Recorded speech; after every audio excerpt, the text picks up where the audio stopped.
Good evening and welcome to Tulare County Voices at 210. My name is Dan Birchfield and I'm the pastor at First Presbyterian Church of Visalia. And it is my privilege and honor to welcome you to this discussion on redistricting here in Tulare County tonight. 210 Connect might be a title that you are very familiar with.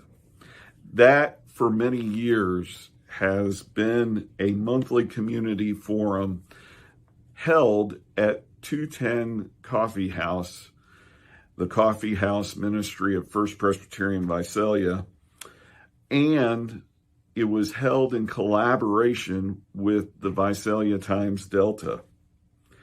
The purpose has always been to bring people together to find solutions to community quality of life issues.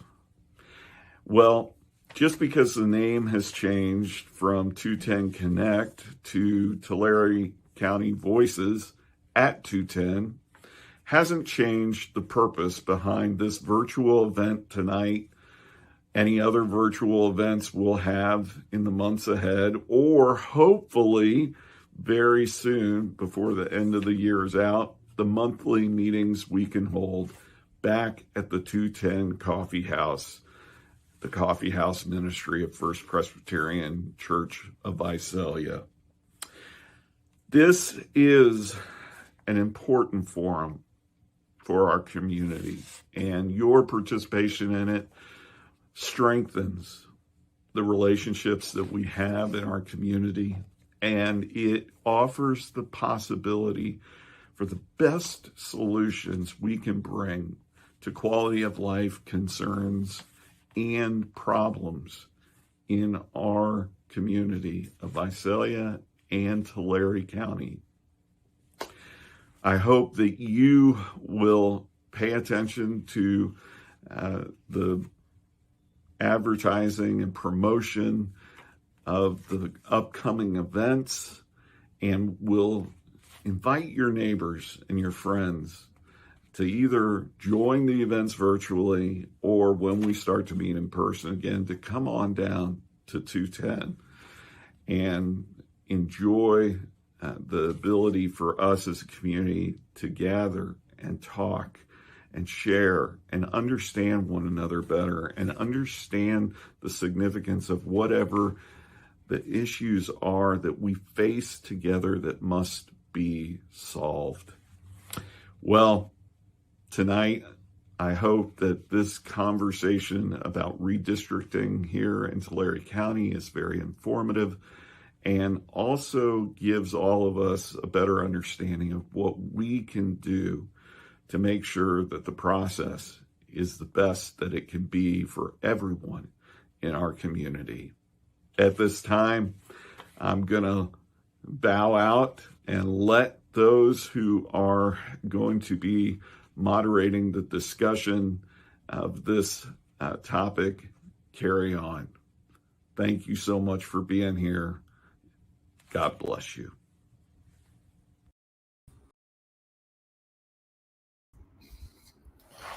God bless you. Back at you, Pastor Dan. Thank you very much for that introduction. And you know, there are a couple of things that you mentioned there that are very important to our discussion tonight. One is that this is a conversation. We are trying to just talk about this issue in an informal way to help you understand what redistricting is all about, where it's going, and why you should care. So I am grateful for your lead-in on that, Pastor Dan. You helped me out. There was an excellent primer in the Visalia Times Delta over the weekend. It was repeated online since then about redistricting, including what it is and why you should care and where it's going. Let me just encapsulate a little bit and reiterate some of that stuff. What is redistricting?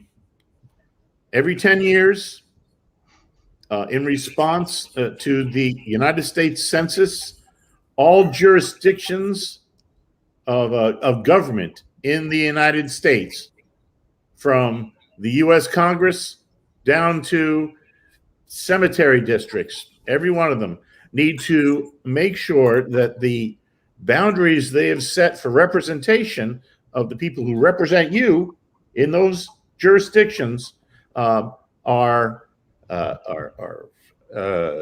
clean, that represent, that conform to the law, that make sure that they are going to represent you properly.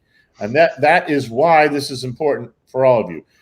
Redistricting is a process that will eventually determine how you participate in your government. And obviously that is very important. It will determine who you have to choose for the people who represent you in government. And I think you'll agree that is very important. And it is, it's complicated, but at the same time, it's kind of easy to understand. You just need to know that we are going to create areas that are representing the people that are going to represent you in government. We're joined tonight by 4 very capable people to help us explain that. And I'm going to kind of go through the screen here. Doug Cardoza is the acting superintendent of schools for the Visalia Unified School District. Maile Melkonian represents the League of Women Voters of Tulare County. Lori Pesante is the executive director of the Dolores Huerta Foundation. I'm not sure I got her title just right there, but I got the Dolores Huerta part right. I know that. And John Hess is assistant county executive for, I'm sorry, assistant county administrative officer for Tulare County. And John, Lori, and Doug have definite duties and tasks charged to them in helping draw the districts for redistricting.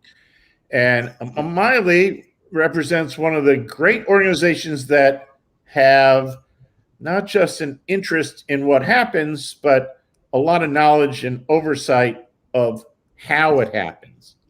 So, Maile, I'm going to start with you. Why should we care about this? Well, Jim, can we see the first? I have a fun slide here. Well, kind of in a twisted way. It's fun. This is a font that is made from actual maps of actual congressional districts across the country. You can see it there, A, B, C, D, E, F, G, H, etc., all the way down to X, Y, Z. So you can download this. Oh, Maile, I'm actually starting to see it now. Oh, yeah, it does. Yeah, it does represent actual letters of the alphabet. Yes. That's weird. Okay. So I think that this shows how gerrymandered, how convoluted a lot of districts in our country have been and continue to be in some jurisdictions. So that is, I think, exemplary of why redistricting has to occur in a lot of places. The next slide, maybe. Hey, Maile, you remember that weird congressional district along the California coast? I think it was CA12 that went like from Ventura to San Mateo, just all the way along the coast. Okay. Well, I've got an example after this slide. I just want to mention that, and I suspect that John Hess will talk about this quite a bit. Ranked criteria. Laws have been put into place from 1965, 2002, 2008, and 2019 in California to hone and try to make more equitable the whole redistricting process. So the I'll just go over them really briefly, and I imagine Lori Pesante and John Hess may have more to say about these, but it's very important that we have equal population, more or less equal population. That didn't always be the case. We had to make a law for districts to have equal population. It seems like a no-brainer, but wasn't always. There has to be compliance with the Voting Rights Acts, the Federal Voting Rights Act and the State Voting Rights Act. And that protects categories, groups of people who have historically been sort of cut out of the system. Geographically contiguous. You could see in the font earlier that not all, you would think that this is a no-brainer, that a district has to be one entity. Number 4, try to respect communities of interest, and we'll talk about that later. Try to use well-known geographic landmarks like lakes or mountains or highways. 6 is try to keep geographically compact. And we can see those being violated in the font as well. And then number 7 is a more recent law over the last decade. A law in California renders it illegal, basically, to protect incumbents' positions and protect political parties' positions. So how about the next slide to get a... Maile, before you go on, let's make sure everybody understands what you're referring to. Each jurisdiction in the state, whether it's a city council, a school district, a county, they have to apportion people into districts for voting purposes. So yes. Tulare County Board of Supervisors, there are 5 supervisors. So we've got 5 districts in Tulare County, and they have to all line up a portion according to those criteria. The Visalia Unified School District has 7 trustees, so all of them must be apportioned according to those criteria.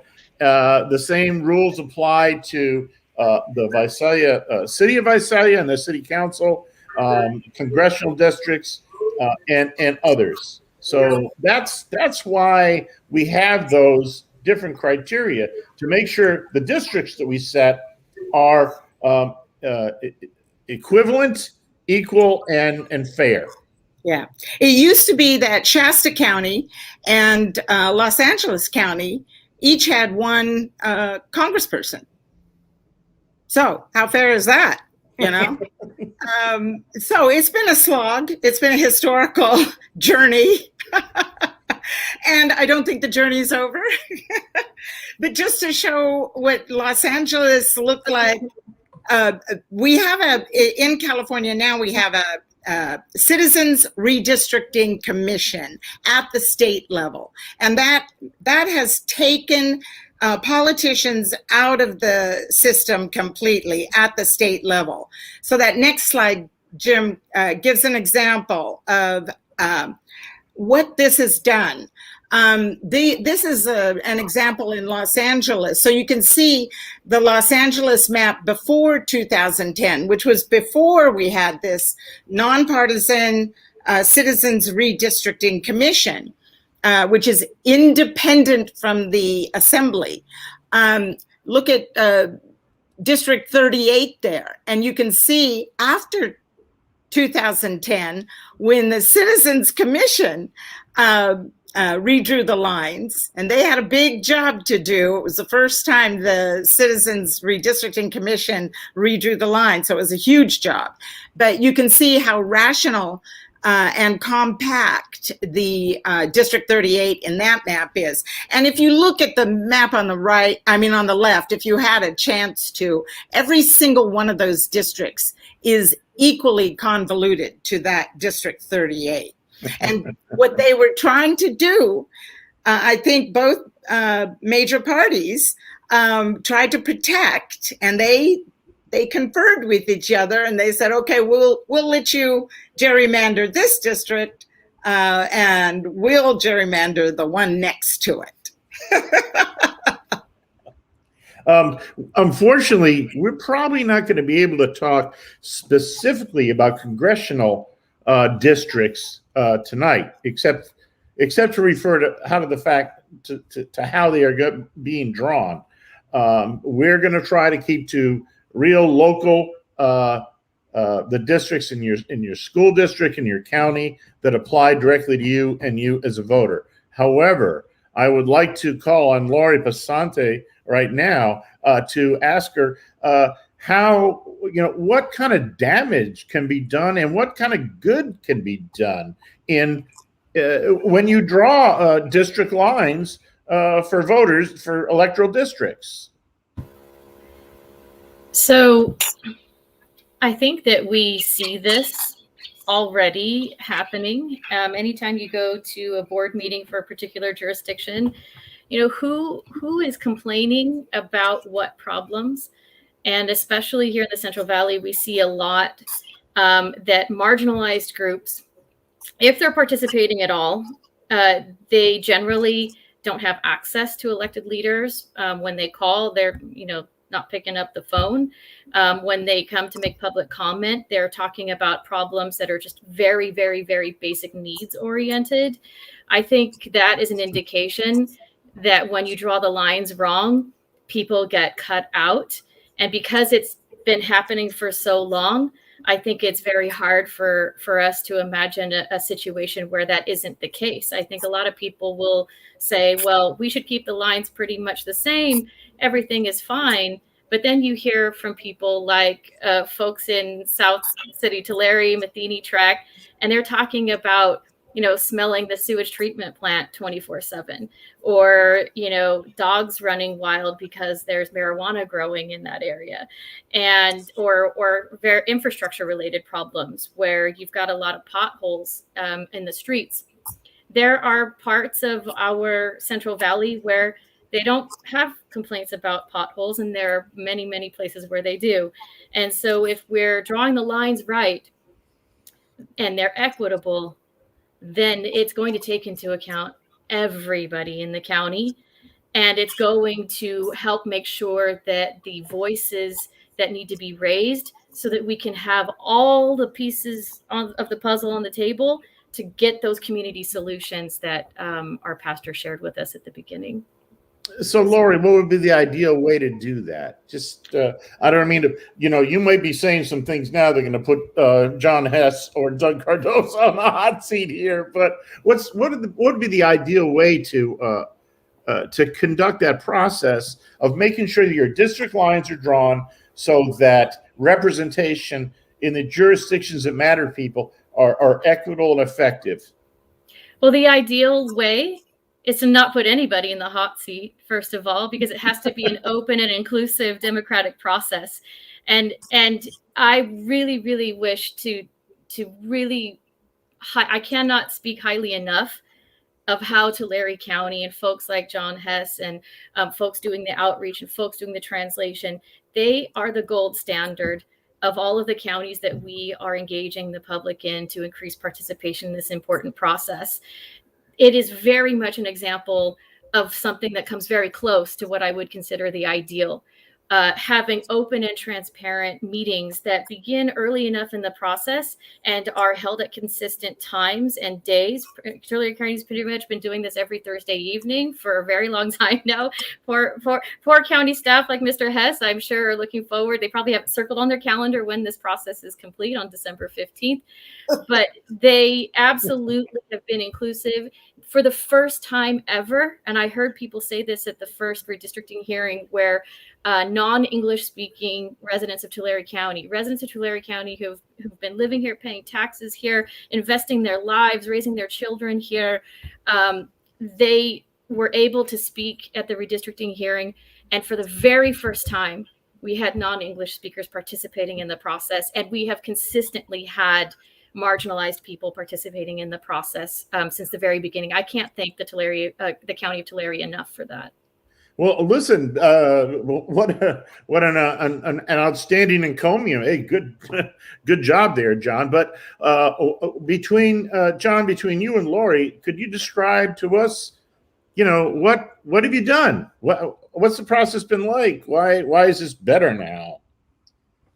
So first, I want to say, very grateful for Lori and those very kind words, and the gratitude is mutual. She and her colleagues and the members of the public that she has been communicating with and has been encouraging to be participatory have really enhanced and really added quite a bit of value to the process, in my opinion. In addition, I must of course say we have an incredible amount of county staff dedicated to this. So myself plus a whole bunch of people are there every Thursday. Paul, really, the Board of Supervisors and the county early on, as Lori indicated, wanted to make sure that whatever the outcomes are, the process itself is a thoroughly participatory democratic process wherein all the individuals who want to participate, all the individuals who want to provide comments are actively engaged and are sought to be a part of this process. I think, your first question is kind of why people should care. If we don't give a venue for people to even voice their concerns and even vocalize and sort of ventilate their concerns, the caring doesn't even really matter. Caring's important, and that's certainly the first part of the battle. But the second part is really providing a venue and a forum for people to vocalize those reasons why they care. And ultimately, of course, our purpose is to make sure that whatever boundaries are adopted by the Board of Supervisors are as highly and ideally informed by the members of the public who are ultimately going to be impacted by the services the county provides. So that's a little bit of our motivation and the reason to be so thorough as we have been. Lori, what are the elements that have made the process of Tulare County so effective? And I'm going to remind the audience about all those criteria that Maile pointed out in the beginning. Any electoral district has to conform to these rank criteria in this order. First of all, of course, is the population of each district has to be equal and conforming with the one person, one vote provision of the U.S. Constitution. And the second is it has to comply with the Voting Rights Act of 1965 that requires that all persons and groups of our society are equally represented in the electoral process. Geographically contiguous is kind of obvious that you want to make sure that people are sort of living in the same area. And the new one, respective communities of interest, is new, and we're going to get a little bit more and get into the weeds on that a little bit later. But then continuing, all these elements have to be respected and conformed with when you're drawing up these districts. So, Lori, how's the county been able to do that? This is very much a part of Tulare County and its ability to move forward into the future in a way that gives us all the tools and resources we need to solve the very serious problems that we face. And the California Fair Maps Act that was passed in 2019, establishing those criteria in order, right? And I brought my now famous mason jar with me to illustrate that what we're looking for is effective representation. We want maps that are going to produce effective representation for Tulare County. And the way that the Fair Maps Act does this, and the way that county staff has definitely been guiding the commission and other decision makers in very appropriate ways, is by saying the data from the 2020 census says that out of all of the Central Valley counties, Tulare County has the highest populations of constitutionally protected class members, in this case, the Latino population, at 65.5%. And that 65.5% is a really important number, because we have to draw, and this rock represents a Voting Rights Act district. When you have a geographically identifiable group of constitutionally protected class members, in this case, the Latino population of Tulare County, you have to draw them in an effective district that allows them to elect candidates of choice. And this doesn't necessarily have to have anything to do with race, because effective representation comes in many, many forms. A particular representative that is effective is going to respond to all constituents, not just the ones that, you know, are going to vote for them at election time, but they have to represent everyone. So Tulare County and county staff in particular have done a good job of saying, look, we're going to have to draw Voting Rights Act districts because it is a requirement, and we have to do it first. Because if we start looking at those other criteria, what's going to happen is you're going to end up with my non-compliant Voting Rights Act jar where you can't put a lid on it because you've taken care of the other criteria that Maile is talking about first. You've taken care of are the lines, you know, easily identifiable? Is it compact? Is it, you know, even communities of interest, as important and vital as they are subordinated to putting the big rocks, the Voting Rights Act districts, in the jar first.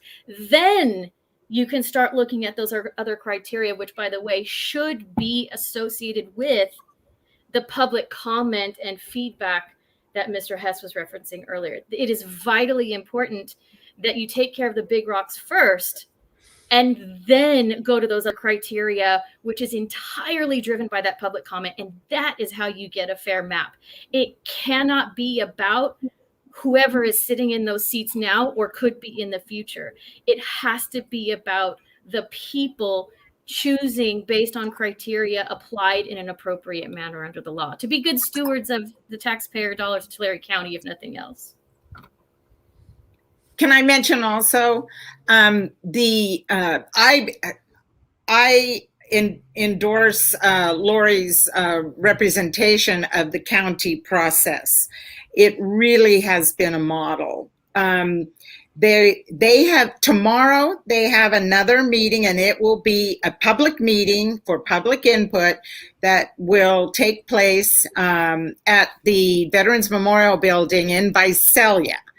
So they have gone to 8 different cities and towns in the county to make sure that these meetings are accessible to everyone.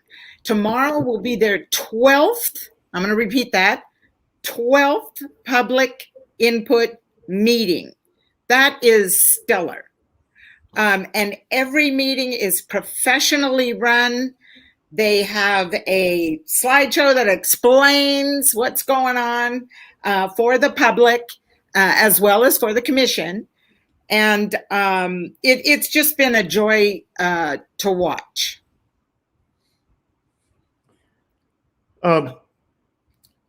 We have an opportunity here to talk with Doug Cardoza, our Visalia Unified School District interim superintendent, about what the process looks like for a school district. And frankly, school districts are one of the areas that most affect people at every level, not just people who have small children or people in school, but taxpayers and people who live in neighborhoods, because they're building school in your neighborhoods, all kinds of things. A very important jurisdiction, and it's an important job. Doug, you've got a school board with 7 trustees. What's going to be the process of your redistricting or conforming to the things that we've been talking about? Yes, I want to thank Lori and John. I've learned a lot listening to them and the approaches and important pieces of this to make sure our community is involved. What we are doing is we've actually hired a demographer that took the census data and has developed, researched it and done the study to determine whether or not we need to adjust our lines for our trustee area boundaries. And we do. We have one area that has higher population. And so we will provide, on October 12th, we'll have a regular board meeting. We'll provide the legal overview and what we need to be doing, and start the presentation of showing the need for the new maps. And then we will, our demographer is going to put together several maps. We are going to look, and I learned this tonight, there's some software possibly that we could put in place to allow the public, if they needed to submit some maps, that they may be able to do that. So I learned that from Maile tonight. We will do, so we have a timeline. And so on the 26th, we'll have a regular board meeting, and we'll do a full presentation, including all possible maps that would adjust our boundary areas. We just have to be within, there's a 10% deviation between the least populated and most populated that we have to be within. And so, looking at the maps, there's demographic information that all comes into play there that will be considered. We will do public opportunities to bring the public in and look at these maps and give input from each of the trustee areas. That will happen on the 27th and 28th of October. We'll be providing those in the 4 quadrants of our city at our 4 comprehensive high school gymnasiums, hoping that we can get a lot of input there and the need to have a gymnasium venue. And from that input, our board will have to make some decisions and look at the possible changes within those boundaries. The boundaries do affect several areas. So I think the area 4 is the area that we're looking at, and I think there's 4 areas that border that. And so it's important to look at the impact on all 4 of those areas before any decisions are made on how we adjust those maps. So we're looking forward to getting that public input from our community to help us with this important task. Thanks, Doug. You helped me lead into a couple of questions, including demographers. What's with demographers? Why do we need demographers? Why is demographic data important to this whole process? Lori, John, either one of you want to pick up on that? First one who chimes in. Okay, Lori, it's up to you. I definitely think that folks need to hear from the county perspective as well. Our role as a community-based organization is to help inform the public, educate the public, empower the public to participate in this important process, especially people who've been forever marginalized and underserved, have never had representation, effective representation. And so what we did was we hired a demographer consultant. And let's be clear, GIS analysis and drawing maps is not always the same thing as being, an expert demographer or statistician. We've been blessed. We have a gentleman who has all of these expertise and, advanced degrees from top urban planning program. And so we have been torturing him basically for 8 months, having him come to our weekly coalition meetings where anybody from the public who cares about fair, effective representation in the mapping process and redistricting can join us every Tuesday night via Zoom. And we ask him, can you move the line here? Can you move the line there? And he'll say, no, you're going to mess with what Mr. Cardoza was talking about, the deviation. He likes to keep the deviation really low. And we'll say, well, can't we do this? Can't we keep these folks whole? Can't we make sure that we're, giving representation over here? This looks inequitable. It's been a vital part of the process because the technology has advanced from basically people doing this by hand 30 years ago, 40 years ago, to a data-driven, hyper-surgical computer program that is so democratized at this point. Anybody pretty much can get online and draw a map if they want to and get very, very detailed about how they draw their maps. So it's an essential part of the process and sometimes an intimidating one. We've tried very hard to make our demographer as accessible as possible so that folks can participate meaningfully. John, how is demographics and that kind of data driven the process that you've used in the county? Yeah, that's a good question.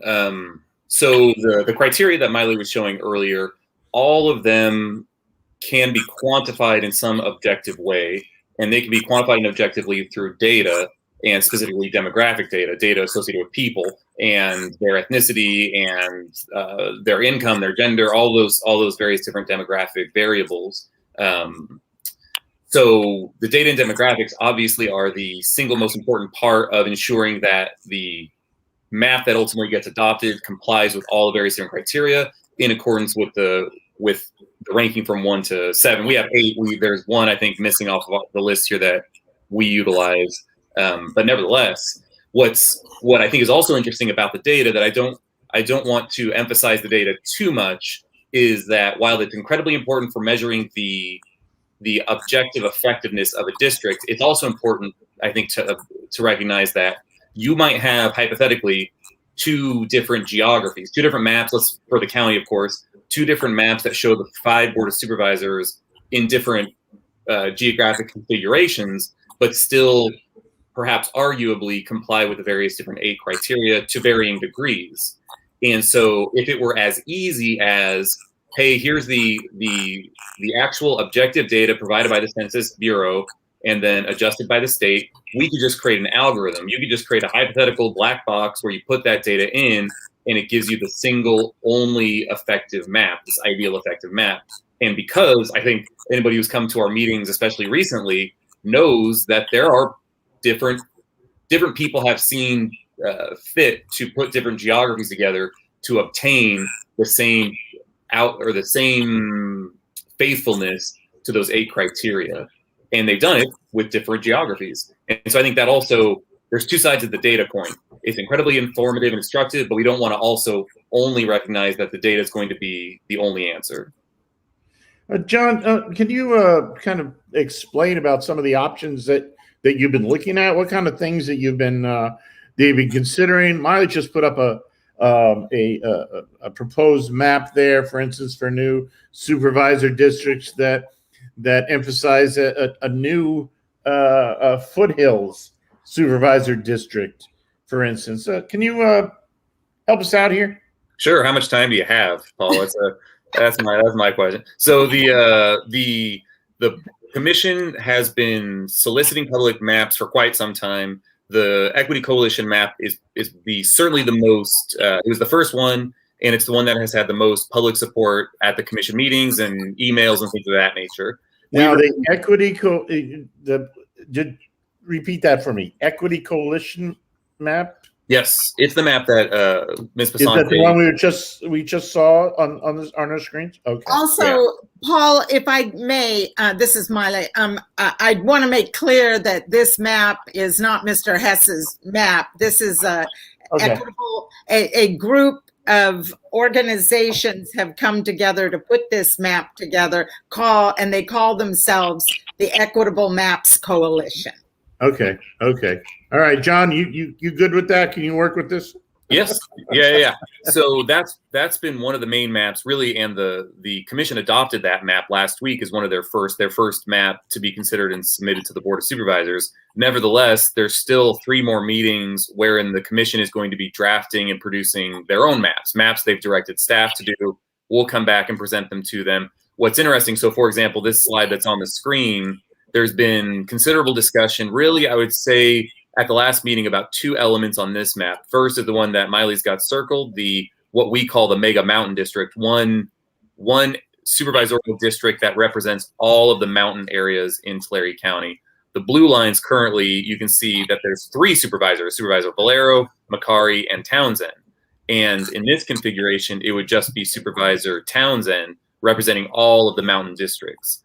Similarly, in an area, it's a little too more detailed than you can see here, but an area in Tulare, there's a line that goes through a portion of Tulare. So Tulare split into 2 different districts. Both of those have a lot of discussion associated with them, and there's difference of opinion as to what the commission and ultimately the county board should do with those 2 configurations. Well, this can get very contentious, can't it? I mean, you have you have individuals that want to be represented by the same supervisor, maybe that they have gone to for many years, and you have supervisors who want to represent the same district that they have for many years. And when we change these districts, well, that's going to change. Yeah, and there's even so for example, using the Mega Mountain illustration, there's even sort of a question of fundamental representation where if I don't live in the mountains myself, and we've heard a lot of testimony from folks who have, the 99% of them have been in favor of this Mega Mountain configuration. There's a question of, if I do live in hypothetically, if I were to live in the mountains, is it better for me and my mountain community of interest?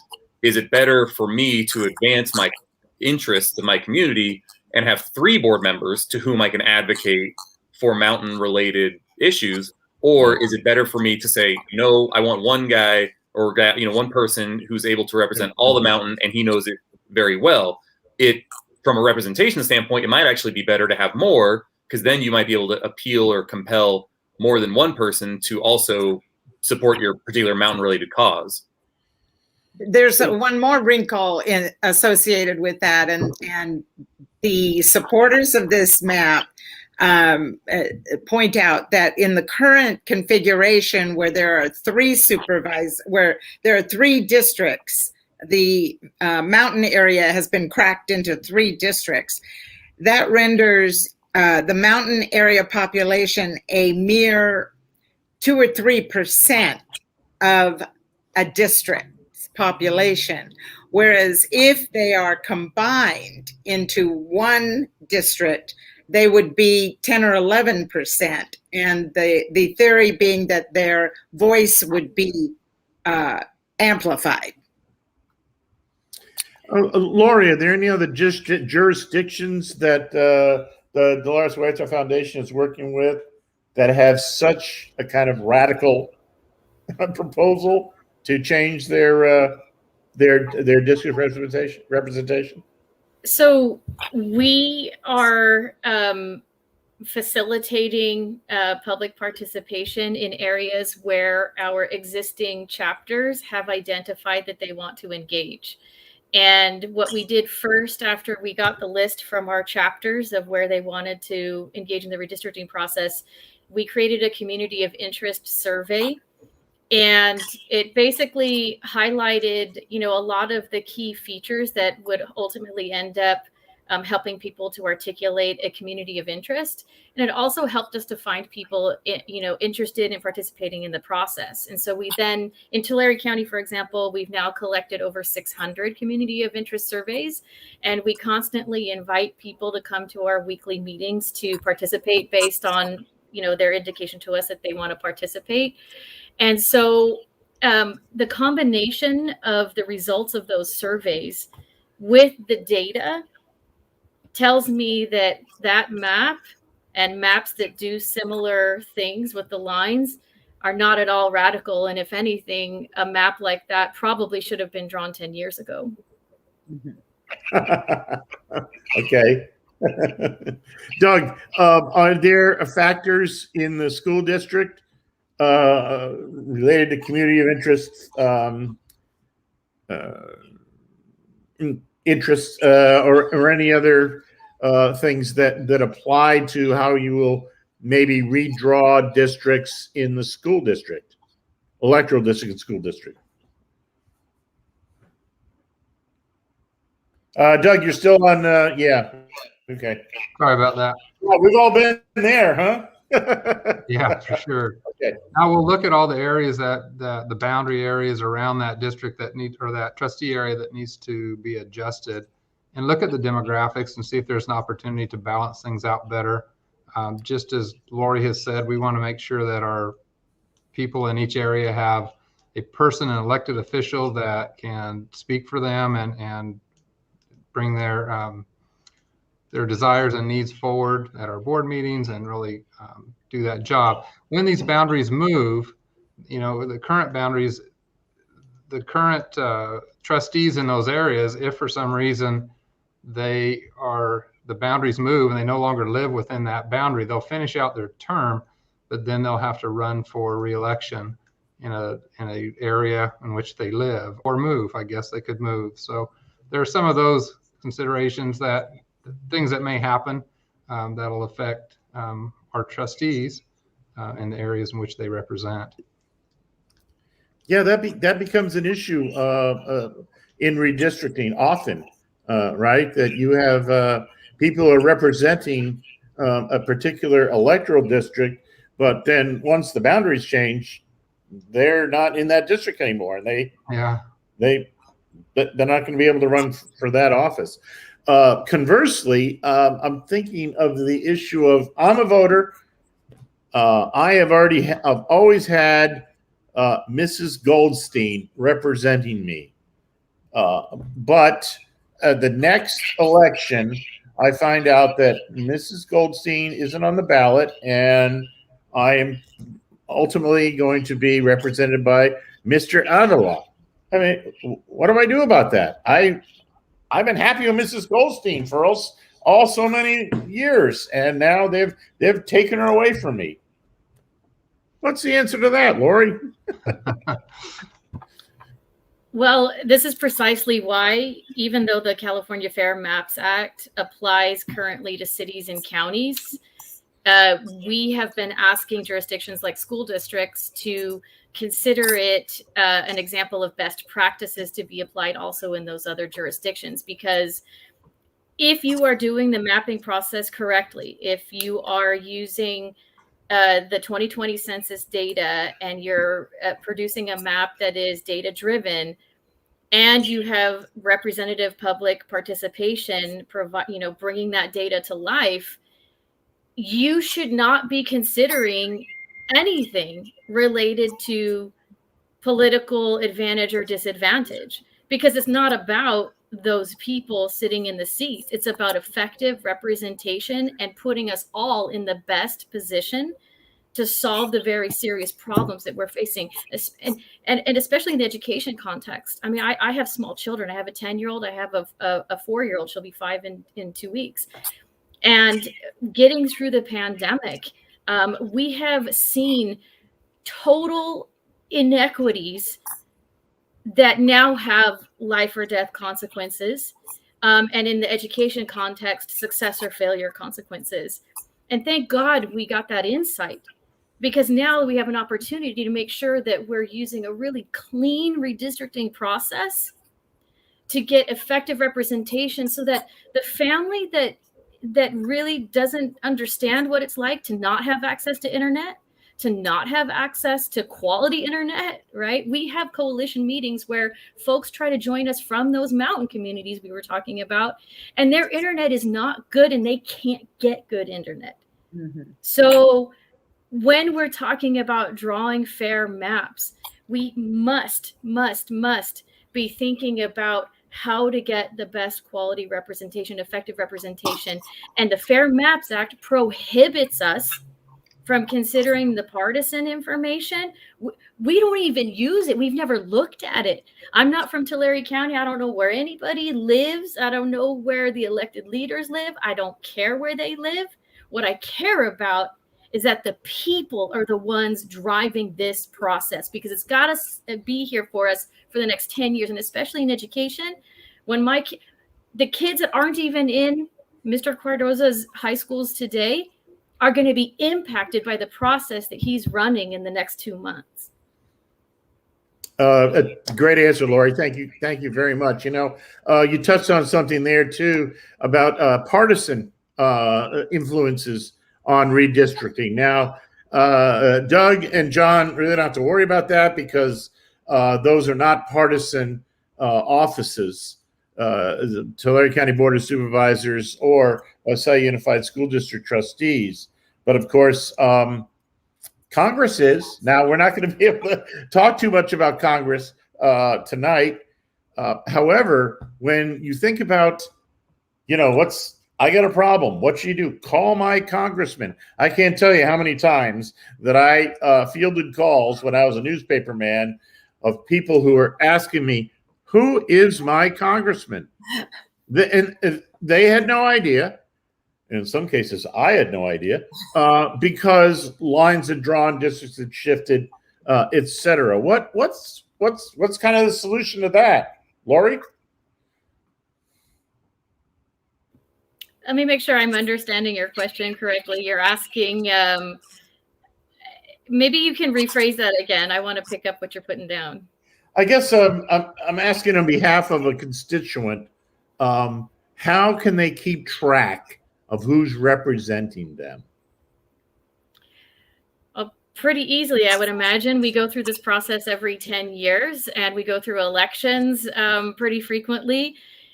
We definitely are going to have, if that's an issue, the issue of trying to figure out who our elected leaders are.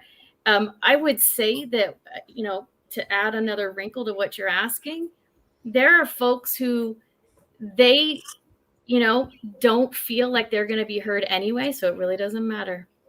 And I think what we're seeing in this process in Tulare County that I think is really beautiful is the fact that people who have given up are participating.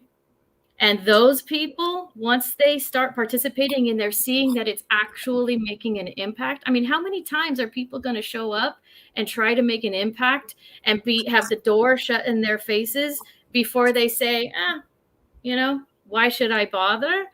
I would say that we are substantially increasing the civic participation of people in Tulare County who have never participated before, and they're going to be looking up whoever their representatives are, and they're going to be empowered through speaking in this process to speak to those elected representatives. They're going to take the initiative to do this. I'm already seeing it at these hearings.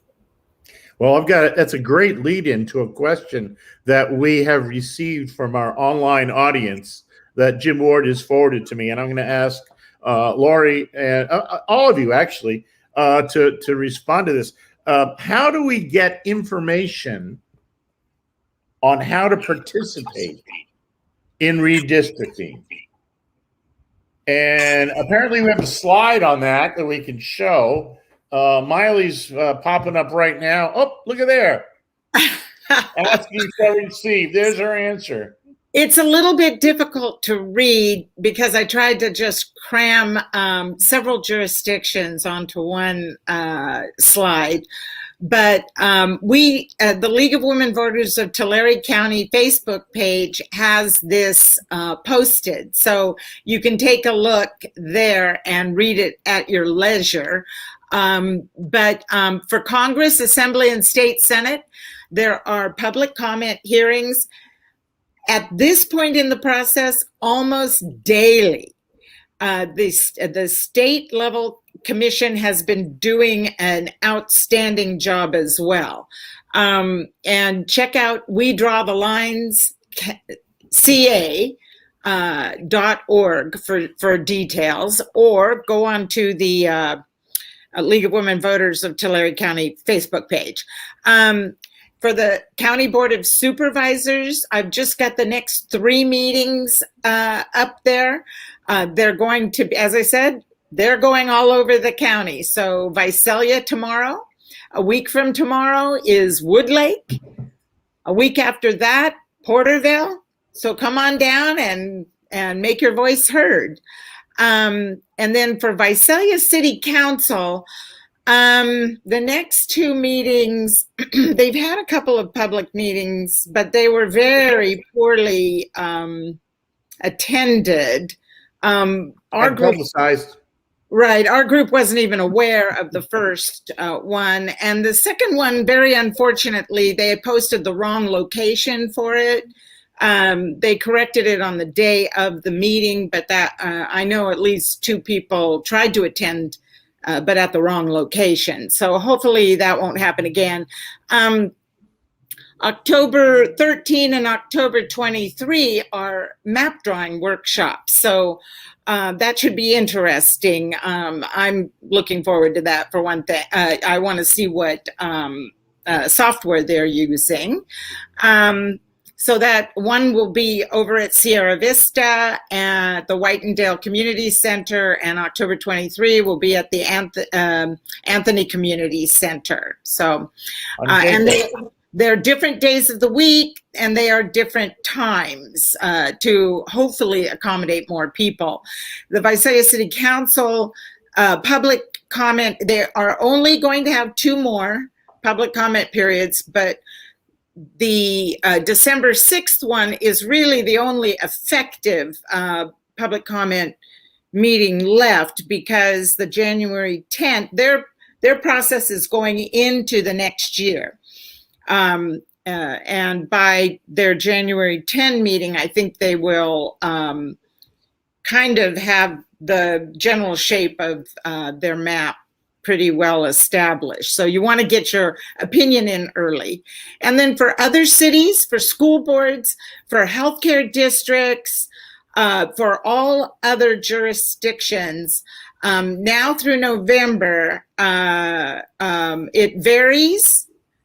So check their websites, call their offices, and ask how you can have your voice heard. That information, by the way, will be posted on the Visalia Times Delta website. I think it already is, in fact. Oh, great. And obviously the League of Women Voters website. I want to talk about deadlines here in a minute, but ask John and Doug, whoever wants to chime in first, about what processes we should be made aware of for your jurisdictions, the supervisors and the school board. Sure. So for the county, as Maile just displayed on the schedule there, we've got 3 public engagement meetings in the evening through October. So this week and then the next 2 following Thursdays. After that, the commission will be submitting a final report to the Board of Supervisors. I'll be doing it on their behalf, but it'll be their report beginning October 26th. So then we will have several Tuesday meetings from the Board of Supervisors, regularly scheduled meetings, 1 or 2 of which I don't recall, but certainly 1 of which will be in the evening at the Visalia Board chambers to consider those maps and any other maps the Board of Supervisors adopted. So just as a quick sort of technical mention here, there were 3 different types of commissions that the county could have chosen from. And in this case, the County Board of Supervisors chose a commission wherein the commission drafts maps. In this case, 3 maps is what we're advising them. Those are submitted to the county, and the county may adopt one of them. They may modify them, or they may produce their own maps. So the board has that latitude even after the commission submits that final report to them. So that's what the board's going to be doing through the end of October and into November. It'll get finally adopted mid-November, and then an ordinance will come back a couple weeks later. Doug, what's your process for community engagement and public participation? So we'll have our initial board meeting on October 12th, which is an opportunity for the public to get involved and hear about the legal responsibilities of this work. We'll do a short presentation showing the need based on the need for a new map. So that'll be your first one. That'll be your first one. Yeah, that'll be our first one on October 12th. And these are tentative dates. We're taking this to the board for approval. Okay. Between October 13th and 19th, we will make sure that we've put up any current maps. We'll include our presentation from our demographer on the website so people have access to that. And then at our regular board meeting on the 26th, we'll do a full presentation, including the different map options based on the demographer's work. Again, we'll update our website with those new maps and the presentation. And then between October 27th and November 2nd, we'll provide opportunities for community input. We'll be having evening sessions, 2 different times each evening. Currently, we're going to the 4 comprehensive high schools. We'll be looking at other areas to make sure that we're providing opportunity for all the those areas that border Area 4 to make sure those families have an opportunity for input. And then we will gather that input and again post that input on our district website, and so people have access to the input from the different meetings, the community input forums that we do. And again, we'll keep updating this. We'll provide information on social media, Times Delta, to make sure people see that. We may do some outreach through our school sites as well. I think, like Lori said, I think we have to have a concerted effort for those areas that normally don't participate in reach out and try to make sure they do have access. And then on November 9th, there's an opportunity for the board to make a decision and adopt a new map. Depending on the input we get, if there may be a need to look at other maps and create other maps based on the input we get. If that's the case, we have different board meetings all the way out to December 14th that we could complete this work and get it done. So okay, yeah, that's the next thing I was gonna follow up on. What kind of deadlines or kind of time frames are you talking about? It sounds, Doug, like the school district's time period is pretty tight, pretty concentrated. You're just going to start it next week and try to finish it up by November 9th. So people in the school district who want to get in on that process need to make sure they get in on it right. Lori, you're shaking your head. That's not right? Yeah, there's a wonderful organization. Obviously, the League of Women Voters is one of them, but the other one I'm thinking of is Common Cause, and they have wonderful resources on their website. The deadline for adopting maps for school districts is February 28th, 2022. And if they don't choose to redistrict themselves, then usually it's a county board that will do it for them. And their deadline would be April 30th. County boards of education, community college districts also have the same deadline of February 28th. And special districts have up to 180 days before the first election in which the special district would use those new lines. So for this particular set of special districts in Tulare County, that's probably May 12th would be the deadline of next year for special districts holding elections in November. Oh, okay. So VUSD has more time to adopt if they choose to do it. But from what I understand from your time frame that you set so far, Doug, people, if they want to comment, they want to get in on this process, it's about the next 30 days or so. Yeah. And as we go through this, we've intentionally are getting started early, knowing that we have the February 28th timeline. Okay. So it doesn't mean that we have to be completed by December 14th. We have that time. So we have that buffer there. If we get community input, we decide there's other maps we need to look at or demographics, whatever that is. We've built in enough time where we're not just backing ourselves up against a timeline that we can't meet. So I think we're in good shape there. As a district, we'll be looking at our school boundary areas. We'll be moving into that process in November. So we're hoping to not convolute the two, that we're finished with one before we jump in with the other. That one will be definitely that's a tough one. And it's tough. People are very passionate about the schools they send their children to. So we'll be working through that process as well. Can I ask for clarification on your process there at USD? Are you saying that there will be maps already developed before the meetings at the 4 high schools? There will be 3 map options that a demographer will come up with based on the numbers that are possible maps. So we'll share those with the community at each one of these presentations. And that's before you're getting public input? Yes. It gives us a starting point. It gives our community a starting point, and some different ideas to look at. But you are welcoming from the community a map that would look completely different from anything. And that's why we've built some space in our timeline, because that may come up. Someone may come up with much better options for us. We may need to send our demographer back to say, hey, we don't like any of those maps. We need to look at some other options, which that's what they do. Okay. Thank you. John, the county's been working on this for quite some time already. Going out to solicit information from the community, different community forums about this. So it sounds like you're kind of moved along quite a bit so far. What's your deadlines and kind of opportunities left for people to comment?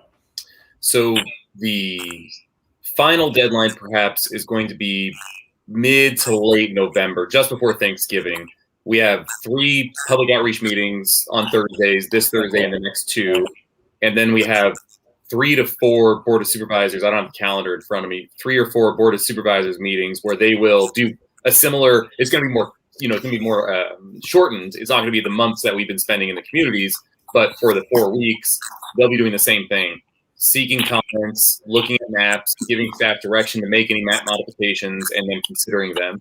One of the reasons why, first off, is we do have a sooner deadline than some of the other districts, especially the smaller districts, because our geography is larger. But one of the things we are also cognizant of is the elections department in Tulare County is going to have to incorporate the redrawn maps into the precincts and reassign all of the various different election precincts, which are very small, and make sure that those are configured appropriately with the right supervisorial boundaries, because there's going to be candidate filings for the 2022 primary in June. Those candidate filings occur in February. Let's say mid-February. And so the elections department, we need to hand them our maps in late December so they can know, okay, we have to redraw very quickly the precincts so that everybody knows which ballot they should get and who's an appropriate candidate in the newly drawn districts. So that's kind of what we're doing perhaps a few weeks earlier than really the formal deadline, is so that we can respect the time that elections needs.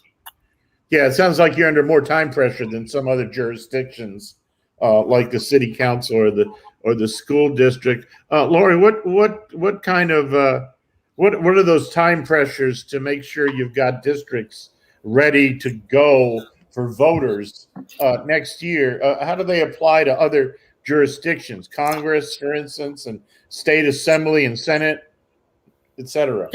This was a really, really big problem at the state level. And there was a lot of conversation about this, because with the pandemic delaying the census and the release of the census data by a huge amount of time, many folks were asking for the deadline for the state maps approval to be extended out. And what the state commission did was they asked the state Supreme Court to weigh in on this. And we did just hear back a couple weeks ago, and it was a no. So the deadline for the state maps is December 27th. The deadline for which means that they're really scrambling. They're really hustling right now. Very, very challenging time, because you're talking statewide maps is a whole other beast. It's deeply problematic and challenging. But I did also want to note that even though the state commission is not handling local redistricting, we do have those time constraints here. The counties obviously have an approval deadline of December 15th. Cities also have that deadline unless they are a charter city like Visalia or, for example, the city of Bakersfield. Then the charter is, that's why the deadline for the city of Visalia is not December 15th, but most cities, the deadline is December 15th. So if you're interested in redistricting in another city in Tulare County, be aware that the deadline may be December 15th, just like the county. Okay, let me go ahead. Can I mention also, just tying what John and Lori said together here, many of the viewers may be wondering why the state of California had moved our primary up to March in 2020. And now the next primary in 2022 is going to be in June. Now, the reason for that is because of the pandemic delay of the census, which also delayed the entire redistricting process. So in order to make those deadlines that John was talking about, it was necessary to move our primary back to June. But my understanding is that after 2022, our primary will go back to March. Well, Californians been messing around with that primary date for years. And there was one year when, was it 2016? We actually had the presidential primary only in March, just to make sure that it was ahead of many other states. But then we had the statewide primary in June again. So there were 2 primaries that year, as I recall. And I would suspect, and I'm probably not going out on a big limb here and predicting that the state of California will probably keep screwing around with those primary dates forevermore. But we've got a good opportunity. We got a good handle now, I think, on the dates. The county looks like they want to have their stuff wrapped up just about Thanksgiving time or before that. And Doug, you are looking to this Visalia Unified School District to have their proposal to give to your board of trustees in early December, mid-December at the latest. And Lori, I guess statewide, that is state assembly and Senate, and as well as Congress, it looks like they have to have all theirs pretty much set up by what, mid-January, you saying? December 27th. December 27th? Okay. So that those of you out there who want to participate in this process, make contributions, that's what kind of time you have. Could you put that slide up again about participating, especially about, I'm interested mostly in the first one, Congress, Assembly, State, Senate, check we draw the lines california.org for the details on that. And that is going to be the hardest one to keep track of because they're, as Lori said, they're kind of under the gun to get things done. And they just function by their own set of rules with that commission. But the rest of those dates are pretty firm there on that slide, and I think you can get more information by going to those websites. So thank you very much for that information. Once again, keep checking with the Visalia Times Delta and the League of Women Voters of Tulare County websites on more information and updated information on how you can be involved and participate in the redistricting process, which, reiterate, is very important to all of us. Maile? Can I have maybe slide of the congressional district up to give people a sense of how you can have input with this the state level process that Paul was just talking about. People in Maile, let's let people know what we're looking at here. District 22, I believe, is the district for Congressman Devin Nunes. It's Visalia's in there, Woodlake's in there. It goes up to a bit of Fresno and down. It encompasses Tulare, but it does not include Three Rivers. It goes to Corcoran to Friant. Yeah, it does not include Three Rivers. And that district would be the one represented by Congressman Kevin McCarthy, as I understand. Yes, District 23, which includes Lancaster, Bakersfield and Lancaster. And people in Three Rivers have been making their voices heard at the state commission level.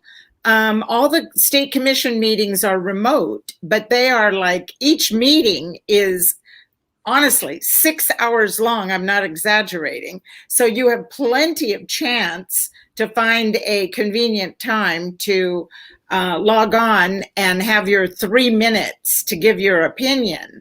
So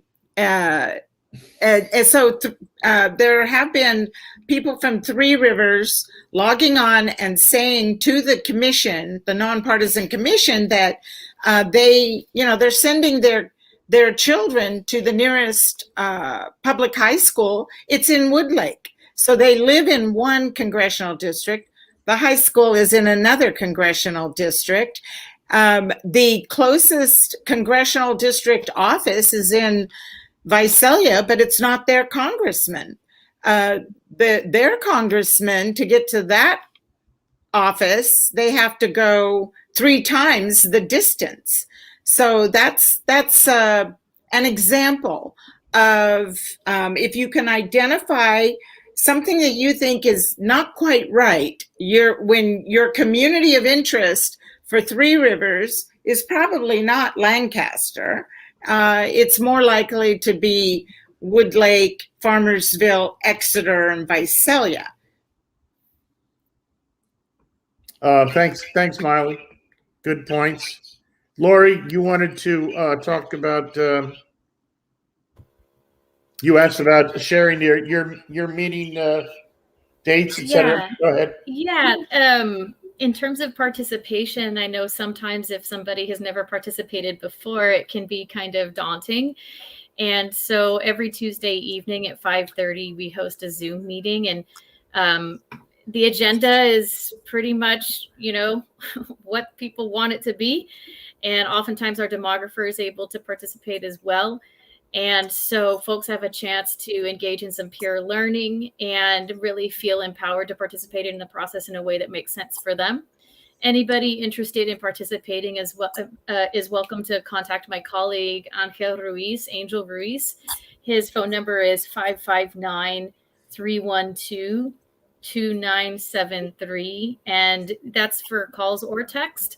And he'll make sure that you get the participation information. And you can always go to doloreshuerta.org as well, because all of our staff emails are up there too. So if you want to reach out to me or anybody else doing this work, you're more than welcome. Anyway, we can get that number up on the screen. What was it? 559-312. 2973, and that's Angel's number. He's the one who has perfect attendance at all of the redistricting hearings. Great, terrific. Do any of you have anything else to add? We've covered a lot of ground. I can't imagine that there's a question out there yet that we haven't at least attempted to answer. If we haven't satisfied everybody. Anything else?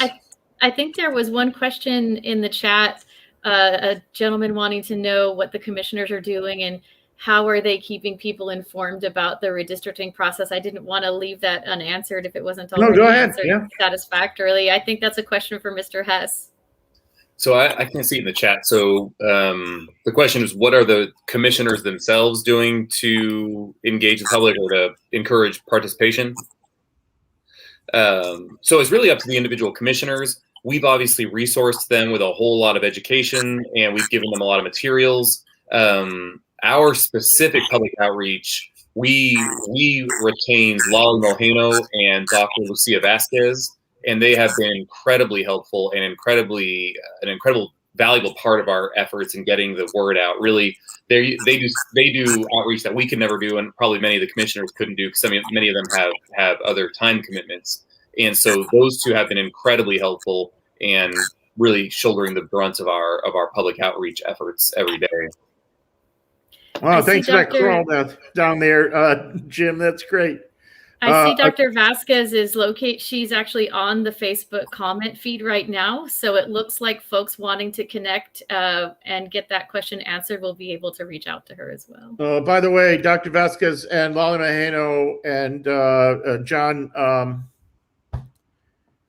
a couple of other people, they presented to our Rotary Club about a month and a half ago, and your team, John, of people who have been out going in the community have been very good about that and going out to groups that request, hey, we're meeting here. Can you come out and send somebody to talk about redistricting? And that's been great. So anybody out there who would like to have John Hess's team on the commission present to your group, they're willing. And so just get in touch with the county, with the commission, with John Hess, and they'll have somebody there to talk about this process with you. We're heading to the tribe on Monday. The Tulare River Indian Tribal Council has invited us, and so we'll be up there Monday, giving them the same presentation that we've been able to do down in the valley floor. And so that'll be a lot of fun talking to them. Fabulous! That is terrific. Yeah, John, you and your entire team deserve a lot of credit. I've heard a lot of praise for you personally and for the people you work with about how you've been responding to this task of redistricting, which is not easy, as we have learned. I have to props to you. And Doug, props to you too and your team. And I know that in your case, you've got a lot of extra complications. So one thing, you're an interim superintendent.